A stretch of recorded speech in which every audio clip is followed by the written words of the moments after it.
ദിവസങ്ങളായി മാധ്യമങ്ങൾ മുഴുവൻ ചർച്ച ചെയ്യുന്നത് മഹാത്മാഗാന്ധി തൊഴിലുറപ്പ് പദ്ധതിയെക്കുറിച്ചാണ്. ഇതുമായി ബന്ധപ്പെട്ട വാർത്തകളിലെല്ലാം എല്ലാവരും പറഞ്ഞു പോകുന്ന ഒരു കാര്യമുണ്ട്. അത് ഈ പദ്ധതി കൊണ്ടുവന്നത് കോൺഗ്രസ് ആണെന്നാണ്. സത്യത്തിൽ കോൺഗ്രസിന്റെ പദ്ധതിയാണോ ഈ തൊഴിലുറപ്പ് പദ്ധതി? ഒരു കാര്യം ശരിയാണ്, ഈ പദ്ധതി നടപ്പിലാക്കുന്നത് 2006 കോൺഗ്രസ് നേതൃത്വം കൊടുത്ത UPA സർക്കാരിന്റെ കാലത്താണ്. പക്ഷേ ഒരു വ്യത്യാസമുണ്ട്. ഇടതുപക്ഷം അവരെ പിന്തുണച്ച കാലത്ത് 2005 ഇടതുപക്ഷത്തിന്റെ നിർദ്ദേശപ്രകാരമാണ് ദേശീയ തൊഴിലുറപ്പ് നിയമം പാർലമെന്റിൽ പാസാക്കുന്നത്. 2006 ഫെബ്രുവരിയിൽ 200 പിന്നോക്ക ജില്ലകളിൽ നടപ്പിലാക്കിയ തൊഴിലുറപ്പ് പദ്ധതി 2007 2008 3 ഘട്ടങ്ങളായി 741 ജില്ലകളിലെ 2.69 ലക്ഷം ഗ്രാമപഞ്ചായത്തുകളിൽ നടപ്പിലാക്കി. നിലവിൽ നമ്മുടെ രാജ്യത്ത് 12.16 കോടി പേർ ഈ പദ്ധതി കൊണ്ട് മാത്രം ഉപജീവനം കഴിക്കുന്നുണ്ട്. ഇതിൽ ബഹുഭൂരിപക്ഷവും സ്ത്രീകളാണ്. അതിൽ തന്നെ പട്ടികജാതി പട്ടികവർഗ വിഭാഗക്കാർ നല്ലൊരു ശതമാനം വരും. ഇനി എന്താണ് ഈ തൊഴിലുറപ്പ് പദ്ധതിയിൽ വരാൻ പോകുന്ന മാറ്റങ്ങൾ എന്ന് നോക്കാം. നമ്മുടെ കേരളത്തിലും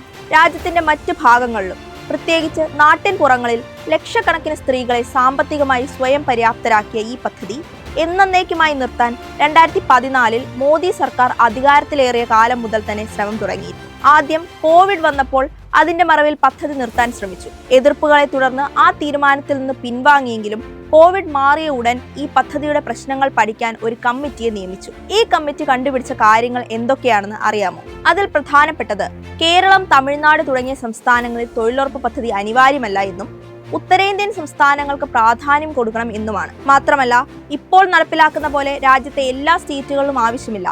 പകരം രാജസ്ഥാൻ, ഗുജറാത്ത് പോലെ അതിദാരിദ്ര്യമായ സംസ്ഥാനങ്ങളിൽ മാത്രം കേന്ദ്രീകരിച്ചാൽ മതി എന്നതായിരുന്നു. ഇതിന്റെ അടിസ്ഥാനത്തിലാണ് ഇപ്പോൾ മോദി സർക്കാർ ഈ പദ്ധതി പൊളിച്ചെടുക്കുന്നത്. കേരളത്തെയും തമിഴ്നാടിനെയും ലക്ഷ്യം വെക്കുമ്പോൾ BJP സർക്കാരിന്റെ ഉദ്ദേശം വ്യക്തമാണല്ലോ. ഇനി പുതിയ പേരിൽ പദ്ധതി വരുമ്പോൾ എന്താണ് സംഭവിക്കുക എന്നുകൂടി പരിശോധിക്കാം. വർഷത്തിൽ 100 ദിവസത്തെ തൊഴിൽ ദിനങ്ങൾ ഉറപ്പുവരുത്തുന്നതായിരുന്നു നമ്മുടെ ഇതുവരെ ഉണ്ടായിരുന്ന തൊഴിലുറപ്പ് പദ്ധതി. തൊഴിൽ അവകാശമായി പ്രഖ്യാപിക്കുകയും അത് കൊടുക്കാൻ കഴിഞ്ഞില്ലെങ്കിൽ തൊഴിലെടുത്തു എന്ന് കണക്കാക്കി കൂലി കൊടുക്കുകയും വേണമെന്നായിരുന്നു നിയമം. ഇതാണ് ഇനി അങ്ങോട്ട് ഇല്ലാതാകാൻ പോകുന്നത്. അതായത് ഇനി അങ്ങോട്ട് അപേക്ഷിക്കുന്ന എല്ലാവർക്കും തൊഴിൽ കൊടുക്കാൻ സംസ്ഥാനം ഭരിക്കുന്ന സർക്കാർ തീരുമാനിച്ചാൽ നടപ്പില്ല. അതിന്റെ ചിലവിനുള്ള പണം മോദി സർക്കാർ നൽകില്ല. മാത്രമല്ല, ഓരോ പഞ്ചായത്തിലും എന്തൊക്കെ ജോലി ചെയ്യണം എന്നത് കേന്ദ്ര സർക്കാരിന്റെ നിയന്ത്രണത്തിൽ ആയിരിക്കും. അതായത് പതിയെ ആൾക്കാരെ ഇതിൽ നിന്നകറ്റി പദ്ധതിയെ നശിപ്പിക്കുക എന്നതാണ് കേന്ദ്ര ലക്ഷ്യം എന്ന് സാരം. ഇനി ഈ പദ്ധതിയെ പൊളിക്കാൻ കേന്ദ്രം പറയുന്ന ന്യായം ഈ പദ്ധതിക്ക് വേണ്ടി വർഷം തോറും ചെലവഴിക്കുന്ന പണം പാഴ് ചെലവാണെന്നാണ്.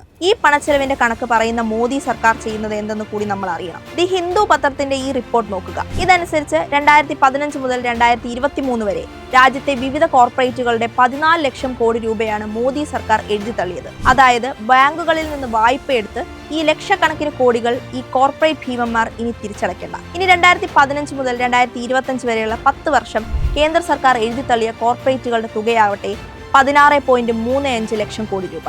ധനമന്ത്രി നിർമ്മല സീതാരാമൻ ലോക്സഭയിൽ പറഞ്ഞതാണ് ഈ കണക്ക്. ഈ മുതലാളിമാരും ഈ കോടികൾ ഇനി തിരിച്ചടയ്ക്കേണ്ട. ഈ കേന്ദ്ര സർക്കാരാണ് പാവപ്പെട്ടവർക്കായി നൽകുന്ന തൊഴിലുറപ്പ് പണം വെറുതെ ചിലവഴിക്കുന്നു എന്ന് പറഞ്ഞ് നിർത്താൻ പോകുന്നത്. അപ്പോൾ മോദി സർക്കാർ അവരുടെ കൂടെയാണെന്ന് വ്യക്തം. ഇതാണ് BJP-കാർ പറയുന്ന നരേന്ദ്രമോദിയുടെ വികസിത ഭാരതം.